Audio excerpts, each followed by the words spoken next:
Noong unang panahon, bago pa man nabuo ang bansang Poland, merong tatlong magkakapatid na pinuno ang naglakbay upang maghanap ng lupang mapagtatayuan ng kanilang mga kaharian. Ang mga magkakapatid na yan ay sina Lech, si Czech at si Rus. Naglakbay sila sa malawak na kagubatan, sa mga bundok na natatakpan ng niebe.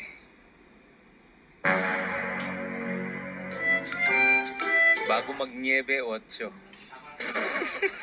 Pagkatapos ng niebe, Jesus.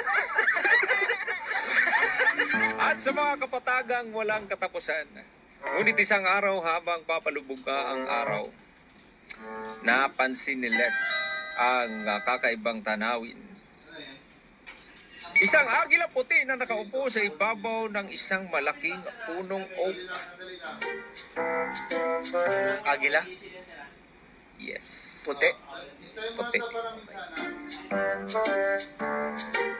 So, sa likod ng agila ay... Sigurado ka? Oh.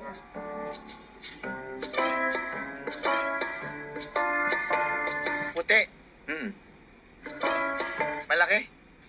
Malaki. Ano yung tsura? Ha? Ano yung tsura? Itong Puti, tapos? malapad yung Yung ano? yung tuka. Lumilipad? O nakaupo lang? Ha? Di siya masyadong nakakalipad ng maayos eh. Mababa lang. Puti? Puti. Mukhang 45 days yun, nakita mo.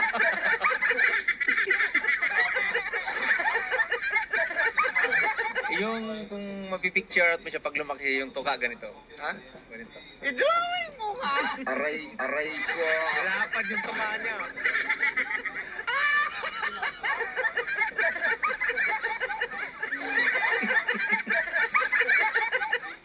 Maingay yung agila?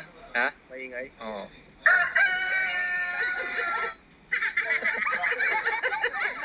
Bakit ganun yung tunog ng agila?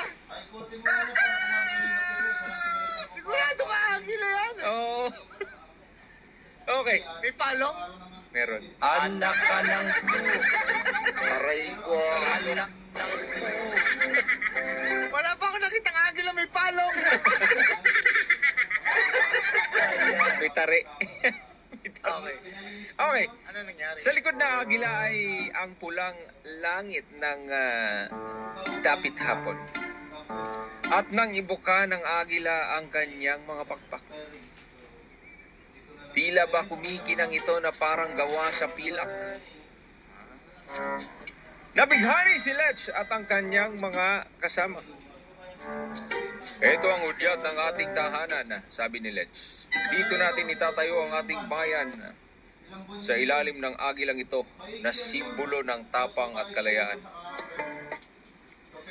At doon niya itinayo ang unang pamayanan at tinatawag itong Bounty Fresh. Anak ka ng po. Anak ka ng po. Hindi pala siya. Sabi niya, Tol, wala tayo sa Poland. Nasaan tayo, Tol? Sa poultry. Anak ka ng po. Anak ka ng po. Anak ka ng pulis ng kawayan. Ang aga gumewang ah. at doon niya itinayo ang unang pamayanan at tinatawag itong Ginish or Nishno na nangangahulugang pugad bilang paggalang sa pugad ng agila. At mula noon, ang puting agila sa puting langit ay naging sagisag ng kanyang bayan, ang tanda ng lakas, tapang at dangal ng mga tao roon. At sa paglipas ng panahon mula sa maliit na kahariang iyon ay nabuo ang bansang tinatawag nating Poland. At hanggang ngayon, kung makikita mo ang watawat o sagisag ng Poland, nandoon pa rin ang puting agila. Paalala ng kanilang pinagmulan at ng pinunong si Lech na piniling magtayo Sorry ah. ng kaharian sa ilalim ng kanyang mga pakpak. Sorry ah, pero dahil sa kalokohan na itong hype na to, manok na sa isip ko.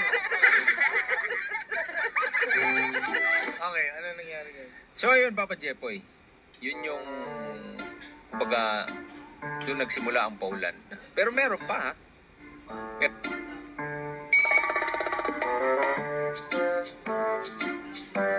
Meron pa. Meron pa itong, ano to? Nakapunta ka ba dyan? Oo. Ano yan? Anong ginawa mo dyan? Nag-drive kayo? Oo. SUV. SUV? SUV.